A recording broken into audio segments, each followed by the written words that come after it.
Hey guys, welcome back to Archive Memories. It's been a while, almost 2 months as of this recording, but you guys should be used to that by now.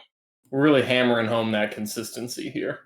Yeah, we're really keeping those promises, those empty promises I made, about recording and uploading more, and yada yada. Mostly, I just like to make sure that Aaron here is exposed as the liar that he is to all of you, so you're welcome. But you guys are in luck because Isaac, I have finally captured in my basement dungeon. So this is actually the first episode that we're recording live together, not over Discord. We're actually in the same room, in the same dungeon, because that was the only way that I could get him to record was if I kidnapped him. I mean, I'm in a cell down here behind bars. I don't know if that technically counts as the same room. Yeah, I mean, I don't know. I don't even know that I'd necessarily call it kidnapping or a dungeon at this point, because we are just actually in my mom's basement, and I just have him behind like a dog gate. And I don't know. I think we're actually having a pretty good time. She's making pizza rolls right now. I can smell them, and it's the only thing keeping me from busting out of this place. All right, but without further ado, we're gonna get going. So we're gonna go ahead and start with our new shtick that we've been doing for a little while here, and we're going to talk about a AI generated card here and see how we feel about it. Oh boy, I can't wait. So you want to go ahead and read it off for us here, Isaac? Okay, sure. Let me look at this thing. All right, we have Big Deal. Wow, what a name. It is a hospiroid operation terminal. It costs 17. 17, that is a big number. 17 credits to play this. Okay. After you resolve this operation, your action phase ends. Place 4 advancement counters on one installed card. You may score that card if able. Remove this operation from the game. It is 3 to trash, and I can't tell how much influence that is. Is it 0 or is it 5? It's one of those two.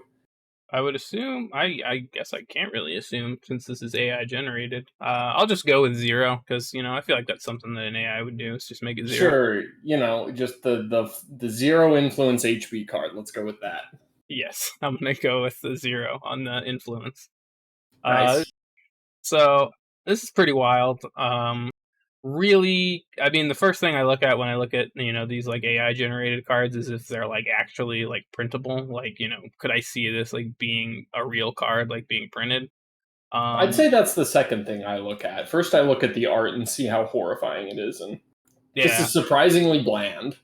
yeah, that's true. This actually it is bland, but at least the AI figures that it generated actually look like humans. Sure, I mean the guy on the right kind of looks like old takesies backsies Dan DiGiorno Thorin Oakenshield if he knew how to dress properly.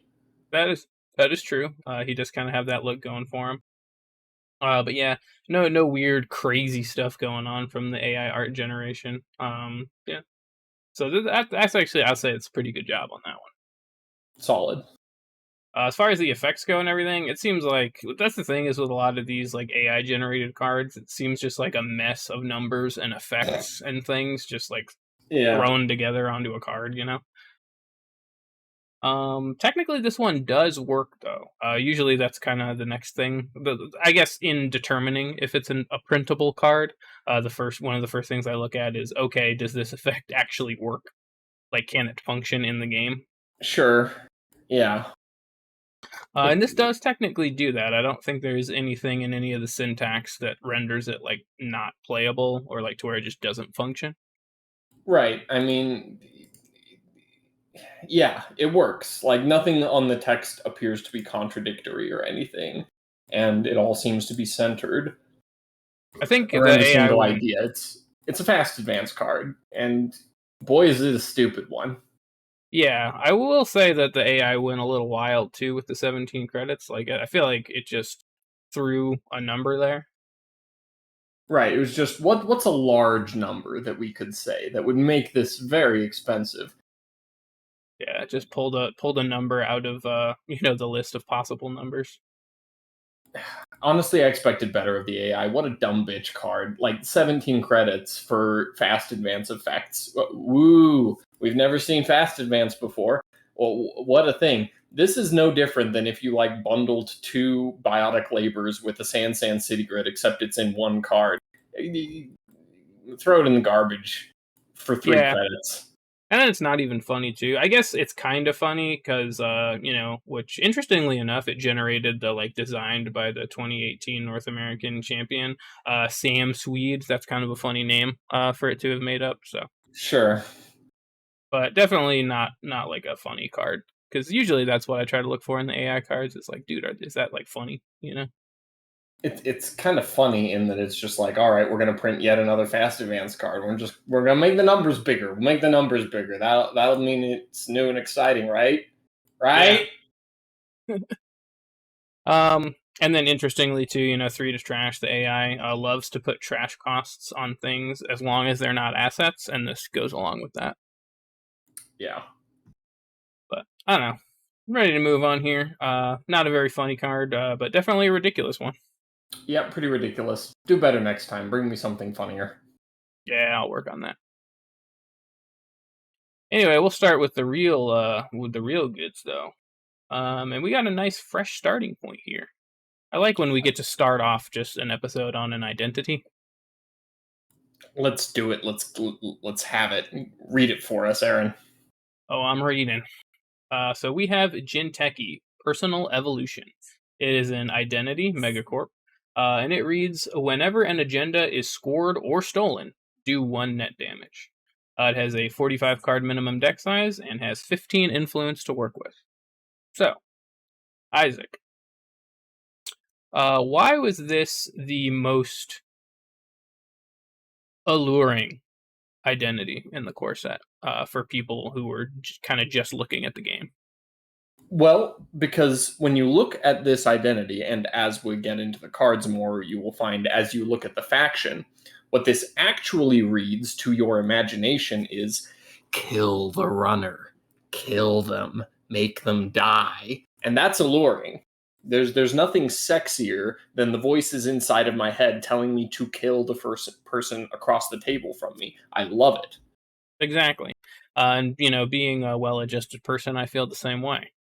Um, really, what this reads is, and I think for a lot of people, and why out of the core set, I think Jinteki Personal Evolution is always a surefire identity to resonate with at least one of the players in your play group. Like when you get into this game, there's always going to be the one guy who sees Jinteki and basically reads it as make your opponent have less fun, and Yeah.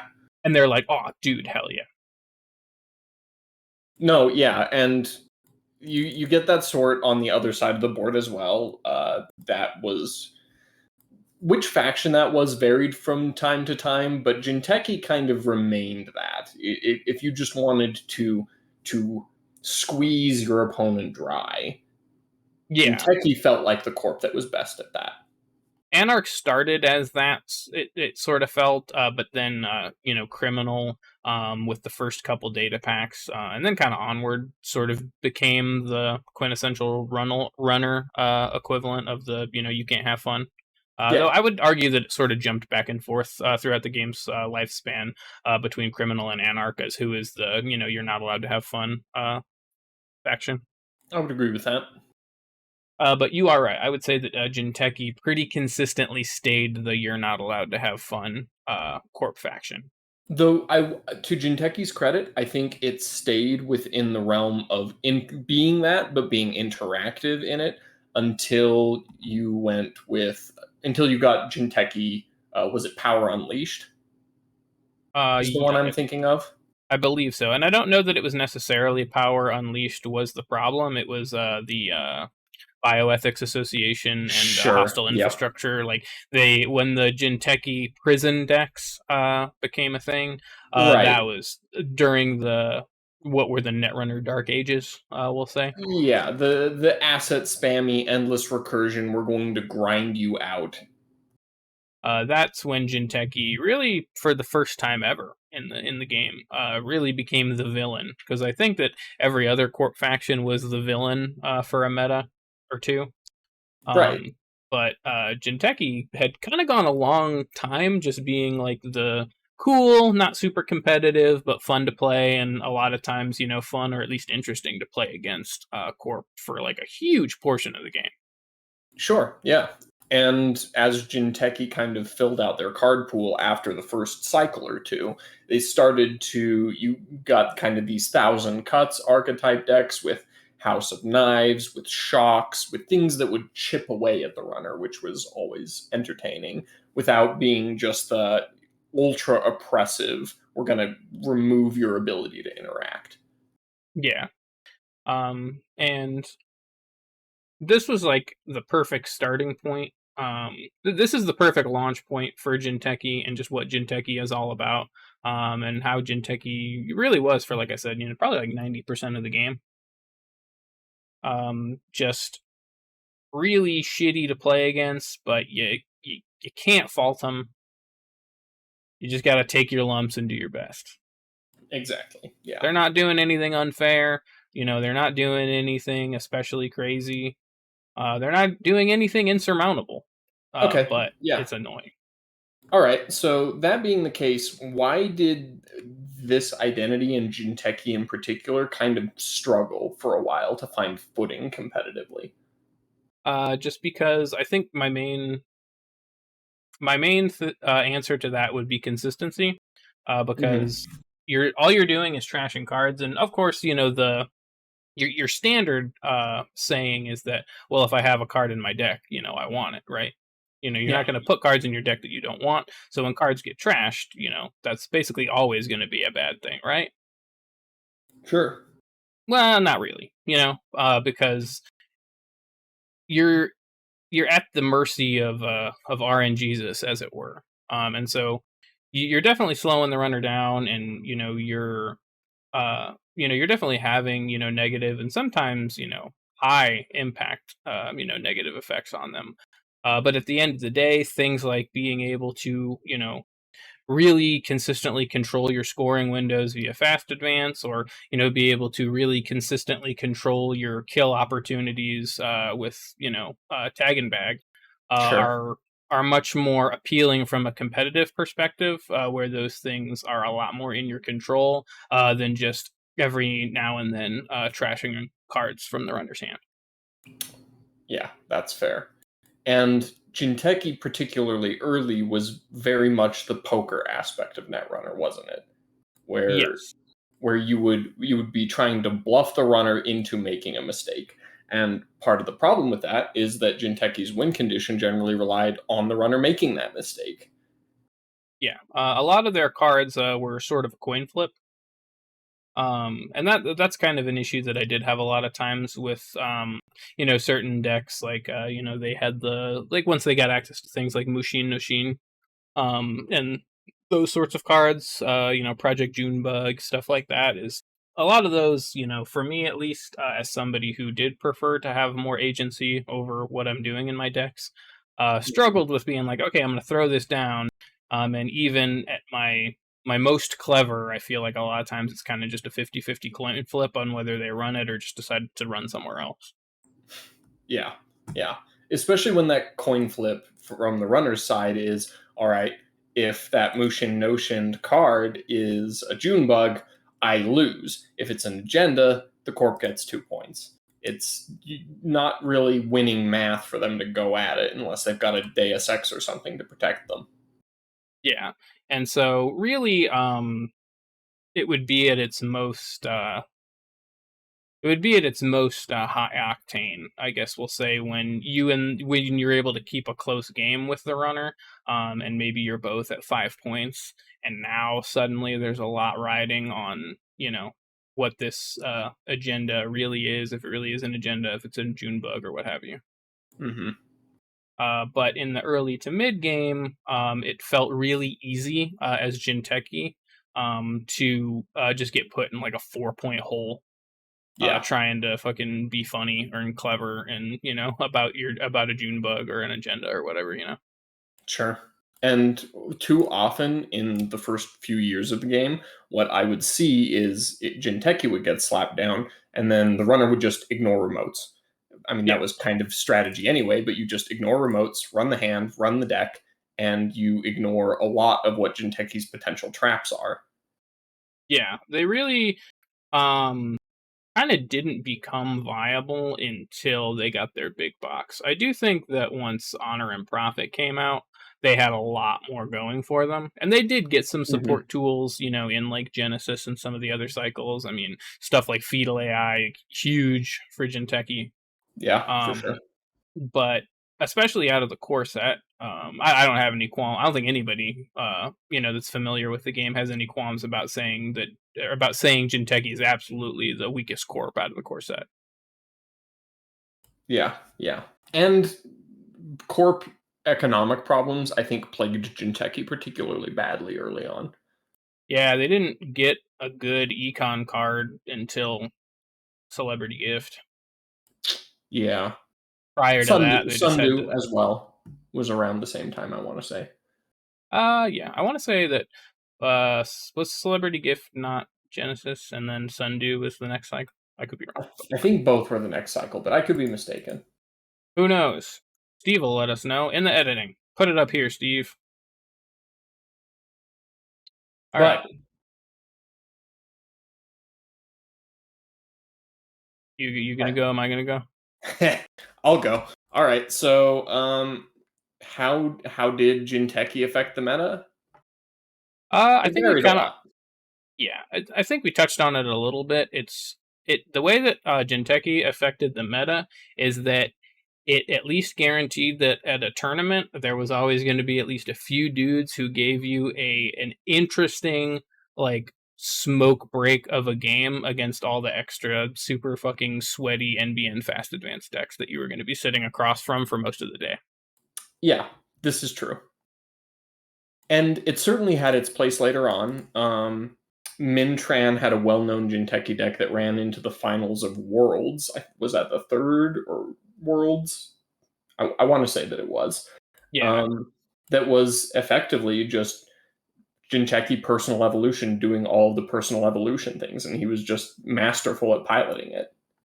yeah. And that's another one of the things too is that in the right hands, Jinteki personal evolution can be really oppressive and just difficult to overcome. And but I mean that's just kind of how Netrunner is, right? The pilot, it's the man in the box. Yeah. Okay. Um, Should we rate this puppy? yeah, I'm ready to rate it. I think we kind of touched on pretty good in general. That how this identity and Jinteki in general kind of did things. Yeah, I would say so. Um, Uh, we do have to I'm talk gonna. about flavor, I guess. Though. Oh yeah, sure. We can. Yeah, we can Even talk though about. it's just kind of a logo, these are kind of, I think, probably the shortest Jinteki, or not Jinteki, shortest card conversations. Yeah, true enough. Okay. I'll go ahead and read the flavor text. Yeah. When you need the human touch, you get it because they're clones. Yeah. Which, as we know, clones are not people. Exactly. I will say that I do love the Jinteki logo, like the bonsai tree. 100%. Definitely one of the most iconic, like visual, like kind of like iconographies, like across the whole game. In my opinion, is just seeing that fucking tree. Agreed. Agreed. Like Um, Hospiroroid, whatever, HB with the lightning bolt, it's okay. Wayland, it's a big W, kind of reminds you of the Wayland Utani stuff from Alien. That's perfectly fine. NBN, it looks exactly like a Newsman logo, but the bonsai tree, it's got like a subtle Japanese synastry to it that I enjoy. Yeah, really ominous. And you laying that out made me just now realize that Jinteki, like from a flavor perspective, has to get extra points for its logo not just being its name or initials. Yeah, agreed. They're all just the initials. All the other ones are Hmm. just HP, NBN, and a W. Westerners BTFO'd. Baka Gaijin destroyed. But yeah, I like the flavor pretty good. I think the logo is great, and it's one of the things I remember most about the game is this damn tree. So Yep. now we slap a rating on it. Okay. I'll go first. Jinteki gets a 5 from me. I love it. I love this ID. I did not tend to take Jinteki to tournaments because I was a try-hard jerk, but I loved Jinteki. Jinteki was tons of fun to play, and I always enjoyed playing against Jinteki, except when I didn't in the aforementioned scenarios. I always loved playing against Jinteki, except when I didn't. Right. Um, yeah, no, I'm gonna agree though. I'm gonna give Jinteki Personal Evolution a 5 too. I think that this identity is perfect. I think that Jinteki, like we talked about, for a long time, just as a you know faction, was kind of perfect. Not maybe necessarily in being competitive or whatever, just kind of perfect, I'd say, in its design and its philosophy. Yeah, yeah. It was like in that Goldilocks zone of its effect was good, its effect wasn't outrageous, its effect was interesting. Yeah, but just always a fun time with Jinteki. Um, I'm not in necessarily the same boat as you as being a tryhard at tournaments or anything. Obviously, bringing next design fucking every single tournament I ever went to, basically. But I didn't. I liked, like I said, having more agency over what I felt my deck was trying to do.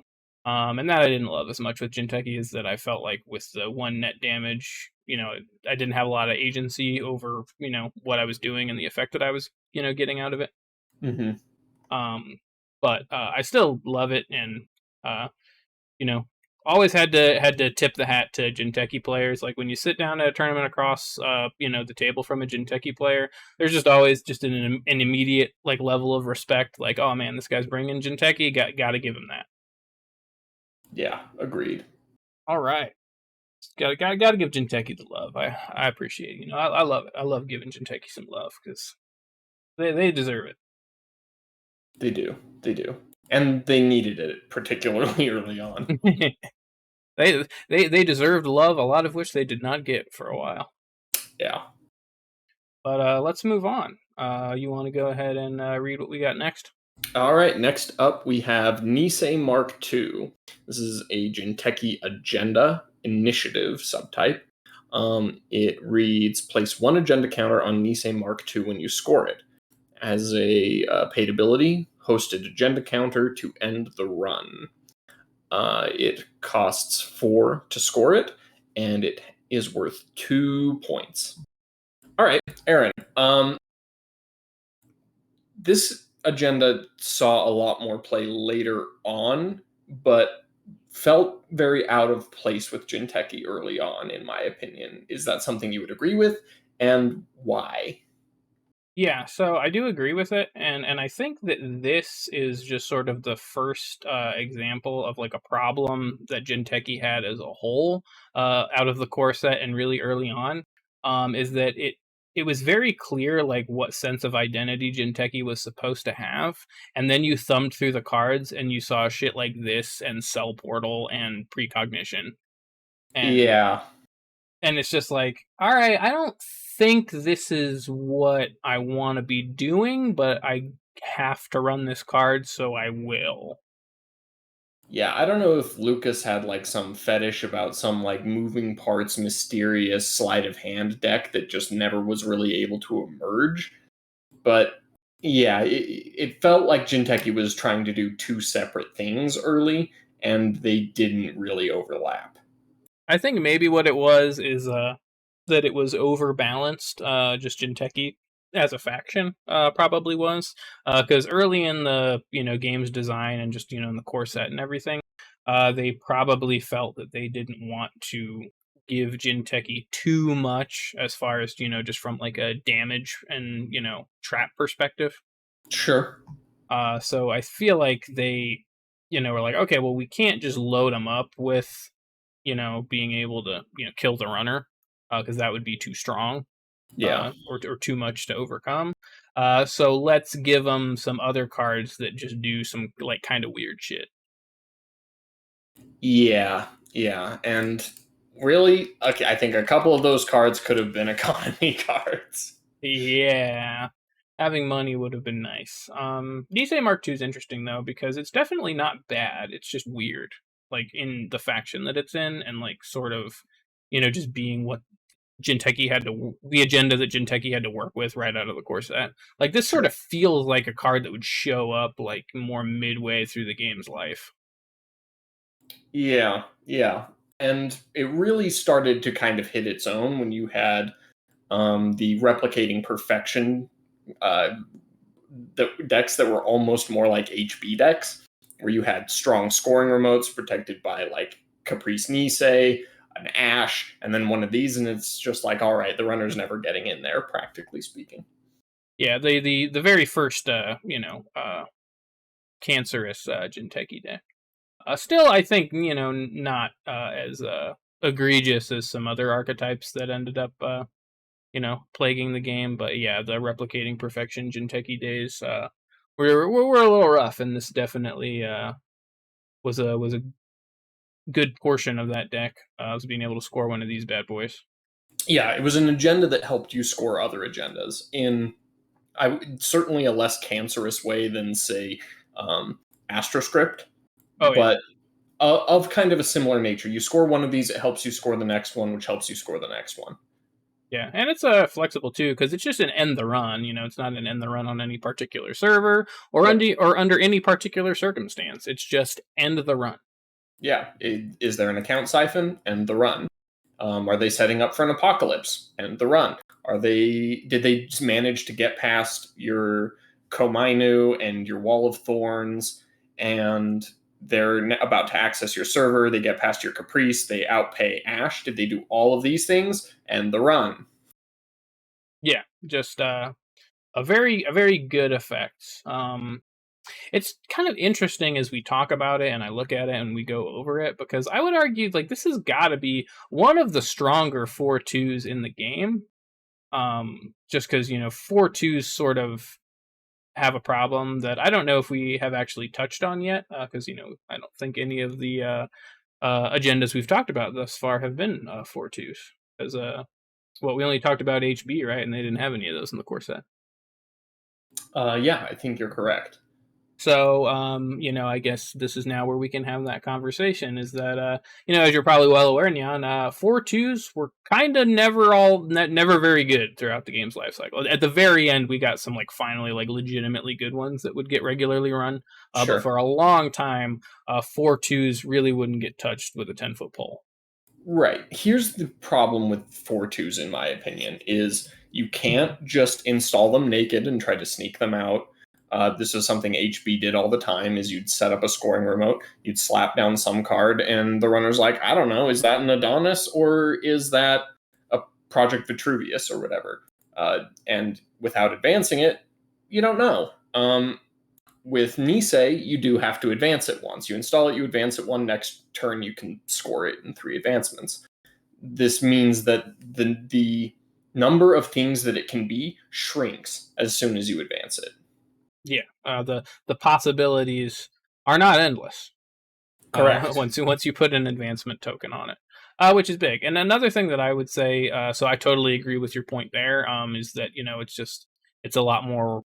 Well, it's you're immediately giving the runner information as far as what it possibly could be the moment that you put the token on there. Yeah. So I do think that that's a huge downside. But what I would argue is, maybe more of a downside, or what I always felt was more of a downside, is to me, 4/2s always felt like all of the difficulty of scoring a 5/3, but with less of a reward. Yeah, exactly. Still takes 2 turns, but you're only getting 2 points instead of 3. And the agenda effects are usually weaker. Yeah, so it's like a 4/2 is just in an in between spot that is just not very good, Yeah. and certainly not very appealing. When you're making your agenda suite. But this is one of the good ones. This is one of the ones that you could always make a case for. And unfortunately, Jinteki had no choice in making a case for it because this is what they had out of the core set. Yeah. Yeah. So it was just in your deck. How useful it was early on, who can say? Later on, certainly better. As ice got better, this got better. Yeah, and you can say that of all the factions that this could be in, Jinteki can sort of make better use of it. Being that they're the advancement douchebaggery faction. So they put it down, put one advancement on it. And it's like, okay, is it a June bug? Is it a Nisei? But Yeah.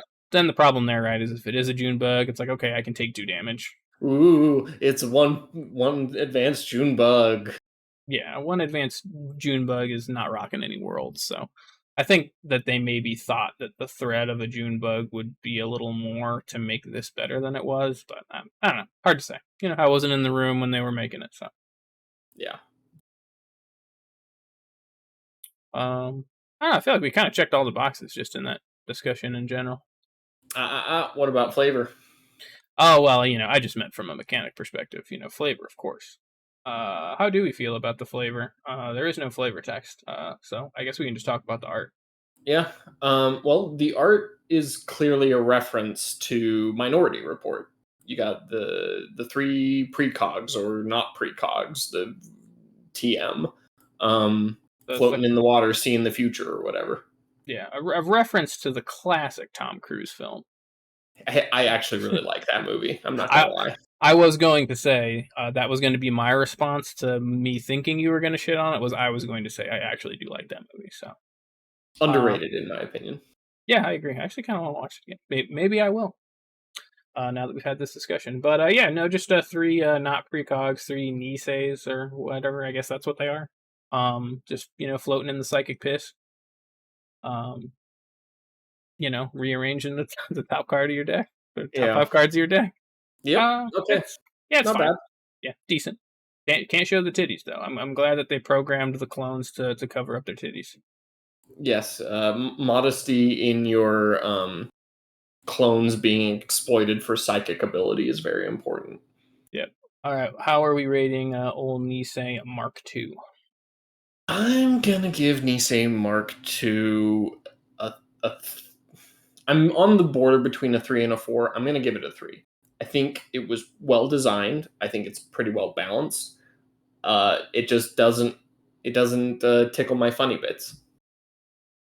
Yeah, we're gonna have to be aligned for another one because I'm also gonna give it a 3. I think 4 is just too much, and 2 is absolutely too harsh. So it's kind of got to be a 3. Um, Yeah. because it's a decent card. It is a quintessential 3, right? Good design. Had some spots in some decks. Never really rocked any worlds. And just kind of suffered from being in caught in like a sort of design philosophy of the game that ended up just not being worth it. Yeah. A, Yeah. a casualty of the 3-2 being a thing that existed. More or less. I think yeah, agreed. Anything I would say would be in writing. I think it's pretty well balanced, but So we'll move on here. And now we have a card that we've talked about quite a bit. yeah. You read Nisei, or did I read Nisei? I believe Can't. I did. All right, well then I will read Project Junebug, which is a 0 Therese asset with subtypes Ambush and Research. It reads, Project Junebug can be advanced. If you pay 1 credit when the runner accesses Project Junebug, do 2 net damage for each advancement token on Project Junebug. It is 1 influence out of Jinteki, and it is 0 credits to trash. So, Isaac, if Jinteki was the just kind of an initial, luring people in, personal evolution, the effect, why was this card the what sealed the deal for a psychopath thumbing through the Jinteki cards? Um, because you multiply the advancements by 2 and you can do that much net damage. That's a recipe for being able to kill runners. And dead runners are hilarious. Every time I have ever flatlined a runner, I have laughed at them. Every time. It's funny. Yeah, it's funny, and even more so, I would say, is that it's more satisfying because you can make them think that it's an agenda. You make them think it good thing when it actually bad thing. That's hilarious. It is hilarious. You thought it was good, but it's actually bad. Like not it's not only they thought it was a good thing but it's bad, but they had to go to the work to come and get it. And it was their death. They worked for their own death. Oh yeah. Uh, It's top tier Schadenfreude. oh yeah, it's great. It's the quintessential Jinteki, mind games card. Um, I would say that this and another card that we'll get to, I think shortly, possibly even the next card or two, are like the just really the a microcosm of what Jinteki is. The reason people played Jinteki particularly early on was basically this card. Yeah, this card and another card that we will talk about here soon. Snare, I think, are the two cards that they're what made you want to play Jinteki. The bread and butter, as it were. Yes. However, I will say that Project Junebug definitely as the game went on and Jinteki got more things to do.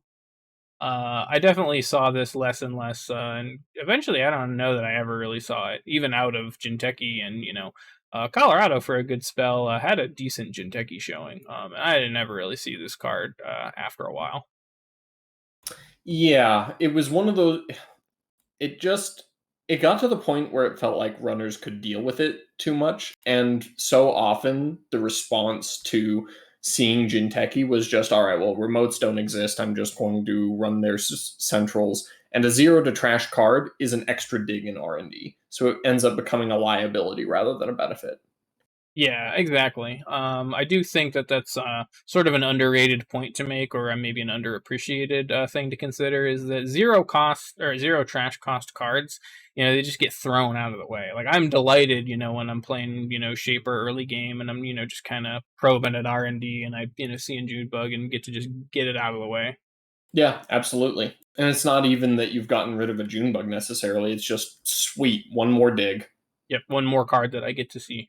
Um, Now, how many times was that card a snare? Who can say? But Yeah. yeah, I do agree though that it got too easy. I think for runners to deal with this card, and especially kind of early on because runners got tools to deal with net damage. So the effects of this, and even just small increments of net damage, like personal evolution.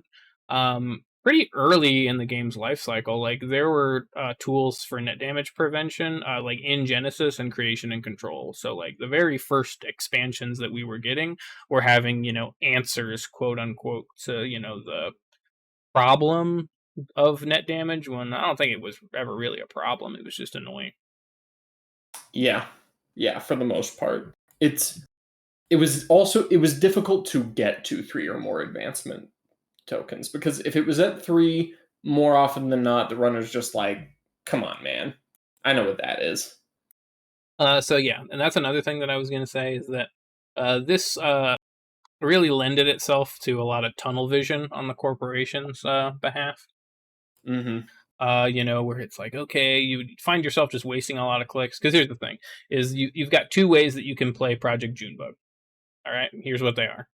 Or at least before support cards came out, right? So we'll say in core set there were two ways that you played a Project Junebug. Mhm. You put it out there and you advanced it twice, and then they either ran it or they didn't, and that was it. End of Junebug. Junebug is over. Yeah. Or you played it down and you advanced it either no times or one time, and then over the next however many turns you throw one or two more advancement tokens on it, in your remote, in like a remote that say has like two or three eyes on it. Yeah. And that was it. And usually the latter strategy was far less effective in my experience than just slapping it down naked and throwing two advancement tokens on it. Agreed. Now later on, obviously we got things like Mushin Nushin and other cards that this could be, Sure. that just by virtue of their existence made this a little more appealing. Yeah, Mushin Notion did a lot to give new life to Junebug, it felt like, because suddenly 3 advancement tokens, and if you spend one more click on it, that's now 4. 8 is a lot of damage to just like pad your hand and overcome. But if you don't score it, then on the next turn, the corp might just be like, advance once, score a 5-3, or advance twice, score, what was it, Vanity Project? Yeah, yeah. And then also things. like Ronin that came out. I think helped Yeah. out a little bit too, because Ronin wasn't great. I'll just come right out and say it. I guess spoilers from whenever we get to that card, but it did at least help in that it was a card getting advanced that you couldn't just ignore without consequences. Right. Yep. Because I have been flatlined by Ronins when I just decided that we're just going to ignore everything Jinteki does. Oh yeah, no, I have absolutely been Ronin, double Ronin, Neurali MP Ronin.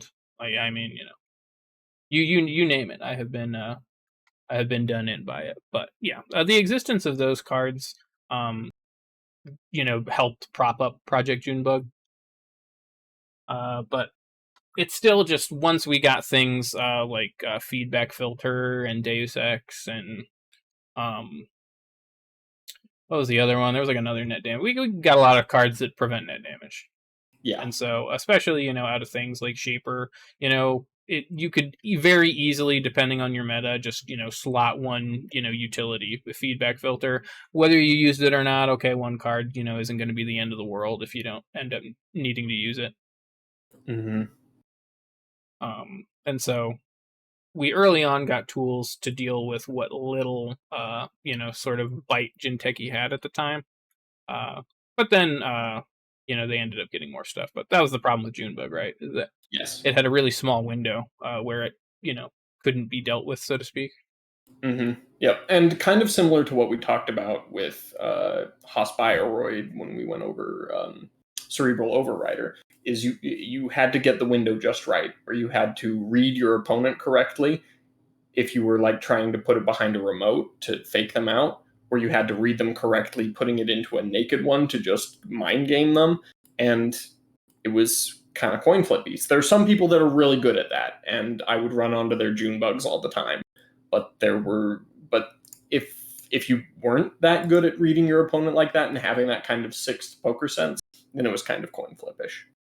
Yeah, for sure. I was known to have a very good sixth sense about that. My uh, friends really hated me because I would ignore remote servers like literally the entire game, and then I would just pick one opportunity to make like my single remote server run for the whole game, and it would be the future perfect. And it's like, fucking, I wish you would die. It's like, and it made me smile. Fair enough. But See, good guy Jinteki making memorable moments any way you slice it. exactly. Um, but I think we're probably ready to move on to the Junebug flavor. Yeah. You want to talk about this one? Yeah, what is it? What is the flavor? Well, there's some stuff in jars, I guess. There's goo. There's cyberpunk lava lamps that I guess kill you, Yep, and dangerous lava lamps. they kill your brain if Let's you be real. access Who them. hasn't burned themselves on a lava lamp? Yeah, I mean, let's be honest. If I had a nickel for the amount of times that I've fried my brain by accidentally looking at lava lamps on the internet, um, I would have 3 nickels, which isn't a lot, but it's weird that it happened that many times. It's not. It's a non-zero number of nickels. Yeah. Yeah, I don't know. The art is cool, like it's sort of provocative, but I really don't get just overall what flavor is trying to be like communicated here, I'll be honest. Yeah, yeah. I mean, I think I have a pretty good idea of the flavor. Is it some horrible experiment? Is kind of how I interpret the art. Why some horrible experiment is like exploding the runner's interface in his face. I'm not sure, but I don't mind it.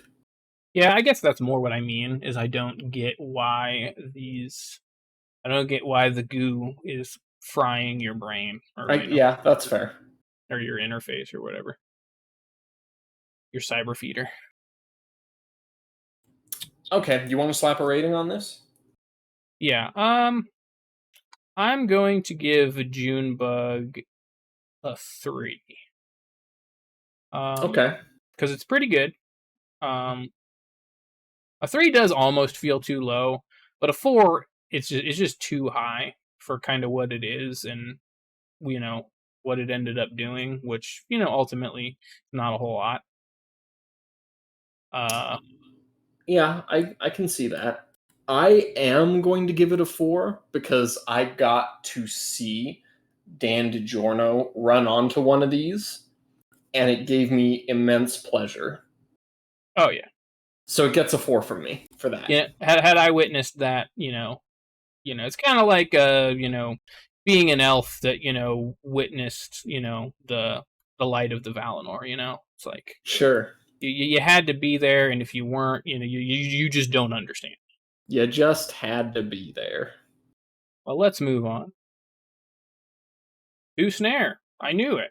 I knew that we would talk about Snare soon. Did you? Would you like to read Snare? I would like to read Snare. Okay, so we have Snare! Exclamation point. It is a Jinteki asset with the subtype Ambush. If Snare! Exclamation point is accessed from R&D, the runner must reveal it. If you pay 4 credits when the runner accesses Snare! Exclamation point, do 3 net damage and give the runner 1 tag. Ignore this effect if the runner accesses Snare! Exclamation point from archives. It is 0 to trash, and it is 2 influence. Okay, Aaron, why did Snare feel like it had so much more life in it? Like it lasted longer, it was more prevalent, it was more common to see than Junebug? For a few different reasons. One, because it's got an exclamation point in the name. So it's not just Snare; it's Snare. So I think that definitely helps. Yeah. But really, more what it is I'm gonna take the words right out of famed video game designer Todd Howard. It just works. Yep. No bullshit. As long as you have 4 credits, regardless, I guess outside of archives, regardless of where the runner touches this bad boy from, as long as you got the dough, it just works. You don't have to worry about any advancing bullshit. You don't have to worry about. I mean, you don't have to worry about anything other than just having it in your deck in a place where the runner can touch it and having 4 credits at the time. Yeah.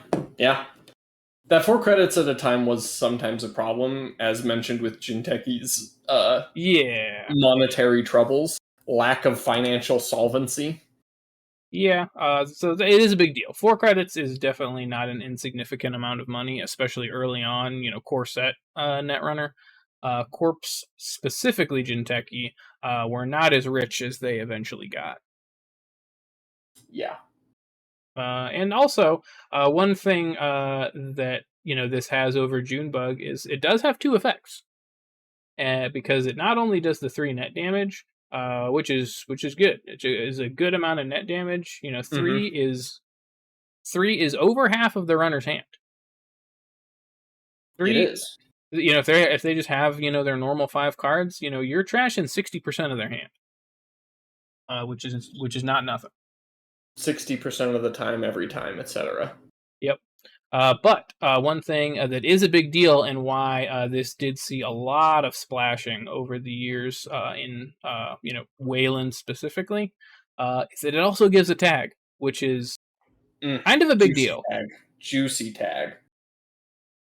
Because like last click running Snare is like one of the most like, all right, I guess I lose moments that you can ever have. Right. So we talk about how cards influence the meta, but this card single-handedly caused the rule: do not run on your last click. Yes. Which is not like a hard rule. This is just like good advice to runners who want to remain alive. Don't run on your last click. Yeah. Because if you do, regardless of what corp is sitting in front of you, you're gonna run into a Snare. Who cares? It doesn't even matter if you're playing against the fast advance HB deck. If you run on your last click, you're gonna run into a Snare. That's just the rule. Yep. Sorry, I don't make the rules. That's just what they are. Snare was so good. So just in the threat that it offered. If you sat down and you were playing Jinteki or Wayland, the runner just had to assume that they could always access a Snare, and that caused a lot of opportunity cost for the runner. It forced them to play around a scenario which might not even exist. Yeah, Snare is great just in the sense that you almost get the effect out of it. It's almost just as good if you don't have it in your deck.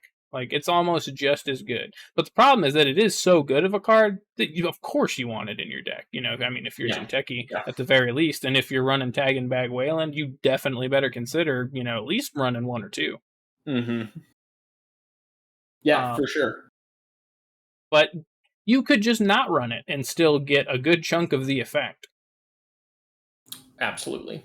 I would not commonly build a tag and bag Wayland deck that didn't have snare, just because a tag and doing damage are both things that make it difficult for the runner to remain alive. Let's say that the runner is even in their mind playing around the snare, and they're like, all right, I could get tagged on my last click, maybe from ice, maybe from a snare, whatever. I'm going to run anyway. And they hit a snare, but then they realize, oh no, I only had 4 cards in my hand. And they've got a Plascrete down, but that one remaining card in their hand is not going to save them from a C source double scorch. Exactly. It just does so much. Like, the 4 credits is a lot, but you just get so much out of that price of admission. Yes. Um, it's just great. It's really one of the quintessential Netrunner cards. Mm-hmm. I can never think about Netrunner for longer than a few minutes without thinking about Snare, because you just gotta. Yes. It was a game defining card for sure.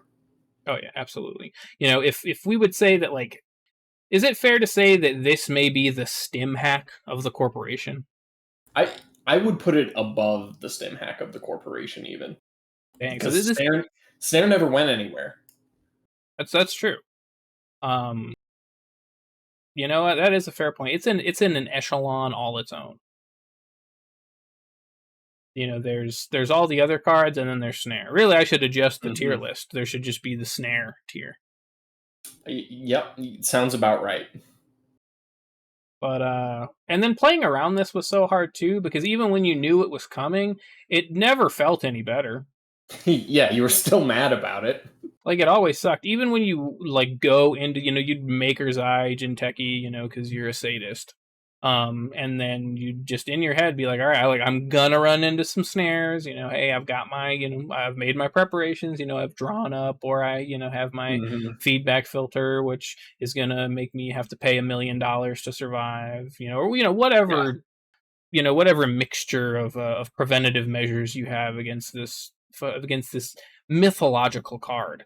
Like, yeah, even when you saw it, it was still a bad time. It still fucking sucked ass to yeah. run into a snare. No matter how ready you were for it, if the corp could pay for it, you were not happy. Yeah, it just sucks. Like, no matter how you slice it, like, you pull this card off the top of R&D, you snatch this out of your grinning opponent's fanned hand, and you're pissed off. You get the snare, and it's just like, god damn it. Yeah, And it never changed. It was never any different. You never had a reaction that was not, god damn it, to picking a snare out of somewhere. And then, I guess just to touch a little bit on how to play against it. Yeah, that's just kind of what you had to do. You had to understand that, it was going to be a terrible thing that was going to happen to you. So you could draw up, you could run some net damage prevention, the aforementioned, like feedback filter. Of course, make sure that you have a click to clear the tag. But mm-hmm. at the end of the day, if it happened, it was still a bad time regardless of what you did. Yes, and that's why we loved it.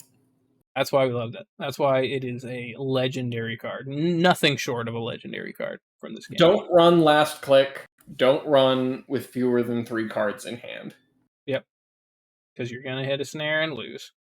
All right. Well, I guess flavor time then? Flavor time. All right.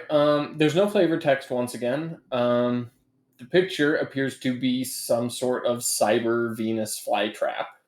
Which is really perfect. I I honestly have a hard time rating this art because the art is so iconic. I just see it and I experience so many emotions. You see it and Having you just immediately experience PTSD. exactly. And so I feel like I can't judge this artwork on its own merits. It's become the card. Yeah. Which I don't know that there's really a better compliment that you can pay it. In that it's just, you see this art and it perfectly encapsulates all of the feelings that you felt.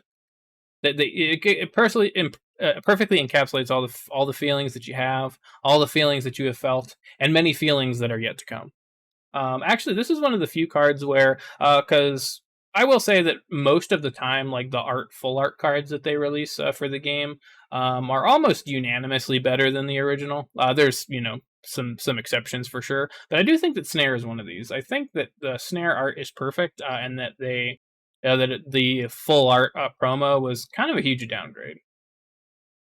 Yeah, I would agree with that. I also didn't like the snare card sleeves that they released. It felt like it watered snare down too much. Yeah, yeah. And it's like, ooh, everything is a snare. It's like, no, come on, man. Yeah. Don't do give Snare some respect, okay? Yeah, those sleeves. If you listening to this right now, ran played Jinteki with those sleeves, I want you to know that everyone looked at you like you were the kid in class that wore a Naruto headband. You're that guy. Yeah, like honestly, I'm gonna say it right here now. Like you guys better give Snare some fucking respect right now, okay? I'm done. I've had it. And that's it. That's all I got to say about Snare. Yep. Well, hopefully not all. Now you have to rate it.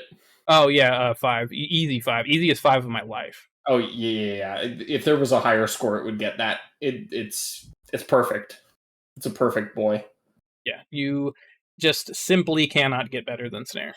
All right, we're at 57 minutes here. What are we feeling? Or wrap it up, or try to power through one more? This We've feels done like 4. the perfect length. Mwah.